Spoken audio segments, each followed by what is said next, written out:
Laws are designed to stop society from descending into turmoil. Yet so many of today's laws preventing obviously dangerous situations once didn't exist. Like laws against mailing children, selling radioactive toys, or even sibling marriages. Yes, sibling marriages. Blah.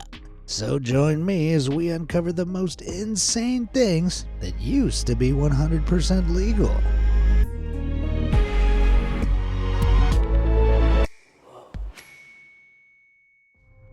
Mail fail. On average, the U.S. Postal Service processes around 25 million packages daily. While getting mail delivered is part of our everyday, the U.S. Post Office's parcel post only began in January 1913. The service allowed Americans to send and receive all kinds of goods, but it didn't take long for some people to find a loophole in the system. Just weeks after the parcel post began, Jesse and Matilda Beagle posted some very important cargo: their 8-month-old baby. Luckily, the child was being sent to his grandmother, who only lived a few miles away. Still, that sounds like a pretty careless call. I mean, did the mailman just leave the kid in the mailbox? Fortunately, he actually carried baby Beagle to his grandmother, and even better, it cost less than $5. It didn't take long for the story to hit the headlines, which only led to more parents shipping their kids in the mail. Most famously, Mae Pierstoff, a 5-year-old girl, was mailed via train from her home in Idaho to her grandparents' house some 73 miles away. Even more horrifying, the little girl traveled the whole way in the train's mail compartment. Thankfully, a year later in 1914, shortly after Mae's journey, Postmaster General Albert Burleson officially issued that all human beings were barred from being mailed. I guess you could say that was stamped out pretty quickly.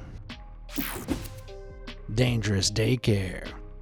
Baby mail wasn't the only legal craze that affected infants back in the day. Whether it was poverty, disease, or child labor, Victorian Britain wasn't the most pleasant place for kids. Yet none of those compare to baby farming.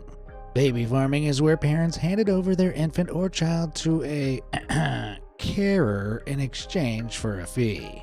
Think of it like childcare, except instead of paying for your kid to be looked after for a day, you're paying for them to be looked after for their whole childhood. To us now, that may seem a little extreme. However, in 19th century Britain, women unable to care for their children due to work commitments or a lack of money felt giving their kid to a baby farm would ensure they'd be well cared for. And considering that these places would charge upwards of £30, some $3,800 in today's money per child, you'd like to think those kids were getting pampered. Sadly, that wasn't always the case, as nurses looking to increase their income would take in more children than they could care for. An undercover investigation of baby farming in 1870 revealed that tragically, many children sent to baby farms didn't survive their infancy. Or worse, had their infancy, cut short, if you get my meaning. Clearly something had to change. The Infant Life Protection Act of 1872 regulated the perilous practice, with carers requiring registration. Then 15 years later, the Infant Life Protection Act of 1897 went further, empowering authorities to actively seek out baby farms and remove children to a place of safety. First, mailing children was legal, then baby farms. Man, people really had it out for kids back in the day. Unlike brutal baby farming, you know what's perfectly legal nowadays? Hitting those like and subscribe buttons down below. That way you'll always be kept up to date with awesome videos just like this one. All done? Awesome. What's next? Troublesome toy. Today's parents are pretty obsessed with their children's safety. There's not a toy out there without a hazard warning on it. But in 1950, A.C. Gilbert Toy Company released this for the kids, the Gilbert U-238 Atomic Energy Lab. It may look intriguing at first glance, but this kit included 4 small jars of uranium. Yes, the incredibly toxic and famously radioactive uranium. Budding young scientists were encouraged to measure the sample's radioactivity and observe radioactive decay. Now, I hope you don't need me to tell you that uranium is not a toy. Inhaling the radioactive substance can cause bone, liver, or lung cancer, while ingesting as little as 0.0017 ounces of it can be fatal. This stuff sounds dangerous for scientists, let alone kids. Predictably, just 1 year after hitting the shelves, the Gilbert U-238 Atomic Energy Lab was recalled. Not because of safety concerns, though. Nope, the product proved unpopular due to its eye-watering price of around $50, some $600 today. About the same as a new PlayStation 5. Man, the 50s were a wild time. You'll be glad to know nowadays there's no chance of young ones getting their hands on any radioactive playthings. In 1966, the Child Protection Act allowed the U.S. Secretary of Health, Education, and Welfare to ban the sale of toys that contained hazardous substances. Phew, suddenly my PS5 seems like a very responsible purchase. Manic medicine. Back in 1925, Bailey Radium Laboratories manufactured a medicinal product known as Radithor. The drink was advertised as a cure for the living dead, treating aches, pains, and remedying impotence. Oh my god, finally! I mean, if you suffer from those types of... Anyway, what was in this miracle drink? Well, it was distilled water with radium-226 and radium-228. Yeah, that's another incredibly dangerous radioactive metal. The belief at the time was that radium taken in small doses infused depleted organs with energy. It was the go-to energy drink among the rich, with more than 400,000 bottles being sold at around $20 a pop. Wealthy golfer and industrialist Eben Byers was one of the, buyers. For 2 years, he downed 2 to 3 bottles of Radithor every day. But over time, he began dropping weight, suffered from crippling headaches, and lost his teeth. Yet somehow things got even worse. Now brace yourselves, because this next bit is pretty grisly. Soon after going through all that, Byers' lower jaw started to disintegrate. You see, radium and calcium share similar chemistry. This causes the body to mistake the radioactive substance for calcium, incorporating it into the bones. But while calcium strengthens bone structures, radium weakens them, turning bones to dust. Tragically, in 1932, after years of guzzling down Radithor, Byers passed away from radium poisoning.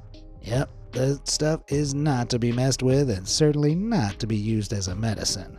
6 years after Byers' passing, the 1938 Food, Drug, and Cosmetic Act authorized the Food and Drug Administration to oversee and regulate the production, sale, and distribution of food, drugs, and medicines. This prevented any misbranded radioactive miracle medicines from popping up in stores again. Great news for us, although I'm pretty sure even Byers could have done with that law passing a few years earlier. Phony driving. In every single U.S. state, it's illegal to text while driving, with the exception of Montana. The National Highway Traffic Safety Administration states that texting is the most dangerous distraction while driving. Sending or reading a text takes your eyes off the road for 5 seconds. At 55 miles per hour, that's like driving the length of an entire football field with your eyes shut. Seriously, Montana? What are you thinking? Dangerous as driving and texting sounds, it wasn't until 2007 that the first state criminalized driving while texting. Considering that SMS messages were invented in 1992, that means drivers in the US were freely allowed to text as they pleased for 15 years. Sounds terrifying, doesn't it? And if you're somehow convinced that driving while texting should still be illegal, a 2015 study revealed that texting bans were associated with a 7% reduction in crash-related hospitalizations. Let's just hope it isn't too long before every state puts an end to this laughable legality. Montana. Booze Cruise. If you thought that texting while driving was irresponsible, then what about getting behind the wheel after having a few drinks? A recent study declared that drunk drivers pose a 13 times greater risk than sober ones. But shocking as it may seem, there was once a time when people could drive under the influence without facing the wrath of the law. It wasn't until 1910 that New York became the first state to enact a law against drunk driving, nearly 20 years after motorized vehicles were first sold in the country. But the insanity doesn't end there. You see, the first drink driving laws were extremely basic. They didn't define what intoxicated meant, so it was up to each police officer to determine whether a driver was drunk enough to be breaking the law. On top of that, machines to measure a person's drunkenness weren't used until the cunningly named drunkometer's invention in 1938, and then later in the 1950s, the more accurate and easier to use breathalyzer. Despite those advances, it wasn't until 2004 that all 50 U.S. states introduced a blood alcohol concentration limit, which was capped at 0.08%. For reference, that's the equivalent to about 4 beers. Anyone caught driving under the influence, even below the 0.08% blood alcohol concentration limit, can expect to get the book thrown at them. Some states punish first-time offenders with up to 2 years in jail and fines exceeding $6,000. I think that's reason enough to lose the booze before getting behind the wheel. Plane pain. If you've ever gotten onto a plane, you've probably seen the illuminated no smoking sign above your head. It goes without saying that smoking on flights is strictly prohibited nowadays, but that wasn't always the case. As you can imagine, boarding a long-haul flight while the air is filled with cigarette smoke wouldn't be pleasant if you weren't a smoker. It was even worse for flight attendants who often complained of shortness of breath. In 1986, a report revealed that secondhand smoking was a health hazard to non-smokers in areas filled with tobacco smoke. If that wasn't reason enough for a ban, cigarettes also caused plane crashes. Wait, crashes? Plural? Take the Varig Flight 820 of 1973, which crash-landed, taking the lives of 123 passengers on board. The plane's crash was triggered by a fire likely caused by a lit cigarette thrown into a lavatory waste bin. Yet passengers on U.S. flights were still free to puff as they pleased on their way to their destination. It wasn't until 1988 when a smoking ban was first introduced to flights. Even still, this only prevented people from lighting up on flights in the U.S. that were 2 hours or less. A study conducted in 1989 revealed more than 80% of 30,000 passengers surveyed wanted to see a permanent extension of the ban. So in 1990, the smoking ban was extended to all U.S. flights of 6 hours or less. Finally, in 2000, the U.S. issued a smoking ban on all flights. With the ban also came strict punishment, as the fine for smoking on a flight can be as steep as $4,000. Jeez, that's one pricey cigarette. Smoking can even escalate to a jailable offense if the person is found to have tampered with a smoke detector or failed to comply with crew members' instructions. Yet any eagle-eyed observers would have noticed this before.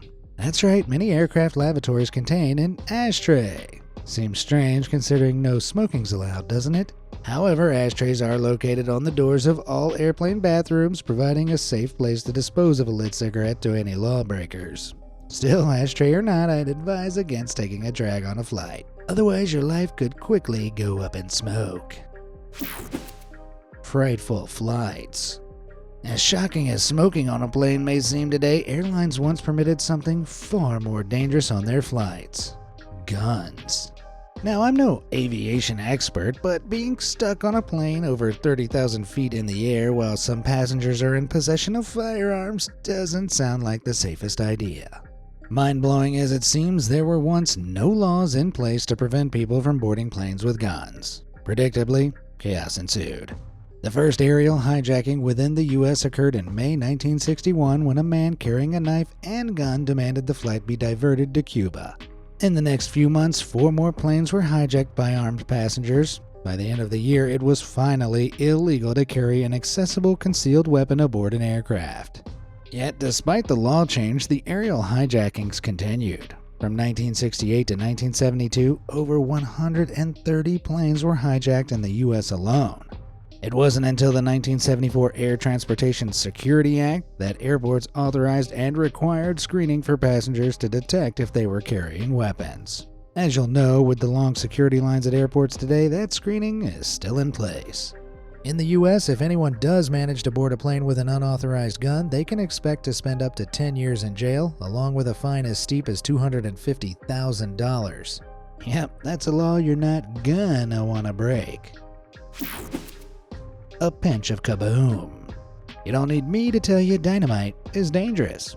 I hope. This stuff contains nitroglycerin, an explosive liquid which is wrapped up in a cylindrical cartridge. Considering that one stick of dynamite can blast a tree stump from the ground, you shouldn't be anywhere near this stuff unless you know how it works. Even more terrifyingly, dynamite is known to sweat. When that happens, the nitroglycerin leaches out and crystallizes, meaning even a gentle touch can detonate it. But despite the dangers, people in the US were able to just buy sticks of dynamite from their local hardware stores in the 50s and 60s, and there was no age limit on purchasing it either. Now, it doesn't take a genius to work out that the general public having easy access to explosives isn't the smartest idea, especially considering violent protests were rife during this period, and predictably, dynamite became the tool of choice for radicals. Eventually, in 1970, the Organized Crime Control Act implemented federal control over the transport, import, distribution, and storage of explosives like dynamite. The act required explosive manufacturers, importers, and dealers to obtain a federal license. That meant you couldn't just walk into your local store and pick up eggs, bread, and a stick of dynamite anymore. But dynamite wasn't the only perilous product you used to be able to purchase from your local store, though. Sus substances. Now, hopefully you don't need me to tell you that narcotics are bad, okay? If you do, you have some real holes in your education. But just like dynamite, some of these substances were once readily available for people to buy in their local stores. For example, methamphetamine, or bad ice as we'll call it, was first synthesized by a Japanese chemist in 1893. By 1932, Americans were able to buy the bad ice to treat, get this, nasal congestion and asthma. However, with this came some euphoric and energizing side effects which became addictive and incredibly detrimental to many people. Shockingly, it wasn't until 1970, nearly 40 years after it became popular in the US, that bad ice was finally recognized as a really awful substance and outlawed. First dynamite, now narcotics. Man, before 1970, stores really did sell everything. Massive migrations. With a population of 340 million and counting, the US is the third largest country in the world. But it wasn't always like this. After gaining independence from Britain in 1776, America had empty lands to settle, so they encouraged open immigration. In fact, the first version of the Constitution allowed foreigners to legally move to the US with almost no obstacles. You could practically walk across the border, set up a home for yourself, and that was that. But as you probably know, this lax law towards immigration didn't last forever. In 1882, the Chinese Exclusion Act became the first law restricting open immigration into the U.S., providing a 10-year ban on Chinese laborers immigrating to the country. The next major change came with the Immigration Act of 1924. This law established quotas that severely limited immigration from outside Western Hemisphere countries. Then, in 1996, Congress passed the Illegal Immigrant Reform and Immigrant Responsibility Act. This resulted in the hiring of more Border Patrol workers and harsher penalties for those illegally immigrating, including fines of up to $250 and 6 months in prison. Quite a far cry from those open immigration laws from the previous centuries, don't you think? As a result of people still wanting to migrate to the U.S. in spite of these laws, illegal immigration has rapidly risen. In 1995, there were 5.7 million illegal immigrants in the country, but this figure more than doubled in 2007, hitting close to 12 million. At the time of the last official estimate from the U.S. Census Bureau back in 2022, the number of illegal immigrants in the U.S. had dropped down to just under 11 million. But while the Census Bureau hasn't yet released estimates for the years since, there were record number of migrants at U.S. borders in 2022 and 2023, so some experts believe that number has likely shot up once again. Safe to say that's one law that hasn't quite gone to plan. Multiple marriages. It's the day most people dream about. A beautiful setting, plenty of food, being with friends and family, and of course, the ring. That's right, I'm talking about a massive Lord of the Rings watch party. Never mind, I mean your wedding day. But for some, one marriage just ain't enough. Let me introduce you to Orson Pratt. Back in the mid-18th century, Pratt married not once, not twice, but as many as 10 times. Man, that's a lot of wedding cakes. The practice of marrying multiple spouses at once is called polygamy. Pratt was a polygamist, the most common form of polygamy, which involves a male being married to multiple wives at the same time. It may sound strange now, but in the 19th century, this was heavily practiced by some Mormons. Pratt argued that polygyny was a result of divine revelation from God. He believed that the puzzling practice was perfectly legal as he was protected under the U.S. Constitution as a religious freedom. That all changed in 1882, however, with the passing of the Edmunds Act, which declared polygamy a felony. Why? Well, the Human Rights Committee argued that it violated the dignity of women as it doesn't honor equal treatment within a marriage. As such, anyone who practiced polygamy in the U.S. was punished with up to 5 years in prison. Despite that, polygyny isn't illegal everywhere in the world today. In fact, polygamous marriages are still perfectly legal in some 58 countries today, with most of these being Muslim-majority countries in Africa and Asia. For other men out there, I'm afraid you're gonna have to stick to one wife for life. Revolting relationships. Okay, I really hope you don't need me to tell you that sibling marriage or incest is wrong. Like, really wrong. Because siblings share DNA, incestuous couples or couples significantly related to one another are more likely to produce offspring with serious genetic birth defects and genetic disorders. But surprisingly, the taboo against this hasn't always been as strong as it is today. Born back around 1340 BCE, the famous Egyptian pharaoh Tutankhamun is actually believed to be the child of an incestuous union.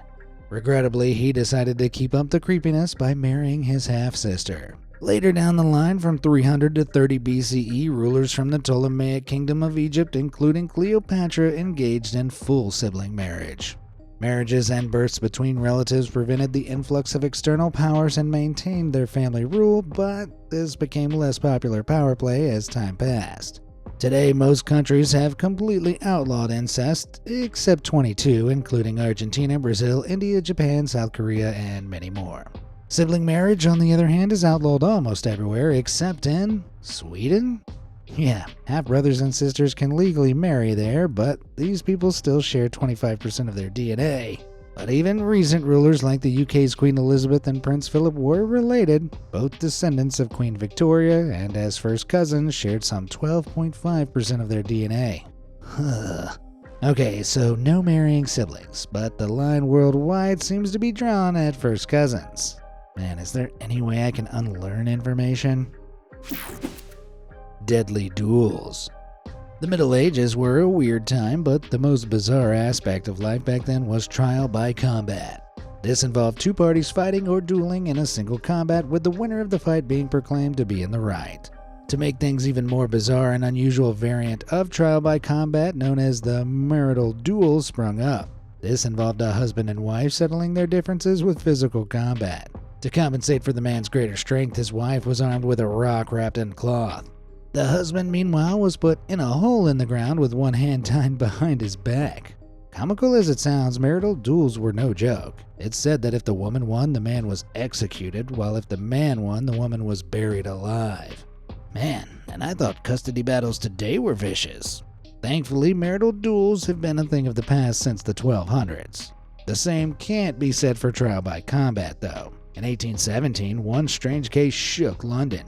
Abraham Thornton, a man accused of a heinous crime, demanded a trial by combat. Despite no one claiming trial by combat in the UK since 1638, no one had actually thought to make it illegal. As a result, Thornton wasn't breaking any laws by challenging the accuser. Unfortunately, the accuser was small and scrawny, so he unsurprisingly refused the challenge. With no one to stand against him, Thornton, who was likely guilty, escaped punishment for one crime by threatening another. Thankfully, 2 years later, British lawmakers came to their senses, outlawing trial by combat. So anyone looking for a deadly duel, sorry. Looks like you've landed in the wrong century. Texan tantrums. Now, if I asked you what you thought the most illegal thing in the world was, it's likely that fatally harming another person would come near the top of your list. Well, at least I hope so. There are some cases in the modern world where homicide wouldn't be a crime, though. In the US, like most countries, homicide is justifiable if it's committed in self-defense to prevent a serious crime like armed robbery. However, one US state had a law that really loosened the boundaries over homicide. In 1856, it was legal in Texas for a husband to take the life of another man if he caught or thought he'd caught him canoodling with his wife. But a wife was never legally allowed to take the life of a woman she caught cheating with her husband. Talk about double standards. This laughable law even allowed husbands to eliminate would-be adulterers if they heard squeaking bed springs or found their wife in nightclothes and the man without shoes. Somehow this law stood for over 100 years before finally being repealed in 1973. Nowadays, Texas, like the rest of the U.S., has criminalized these love killings. Anyone who commits such a crime can expect as many as 20 years in prison and a possible fine of up to $10,000. So next time you hear some suspiciously squeaky bed springs from the bedroom, try not to completely lose your cool. Which of these historic legalities did you find the most mind-blowing? Can you think of any more insane practices that used to be legal? Let me know in the comments below, and thanks for watching.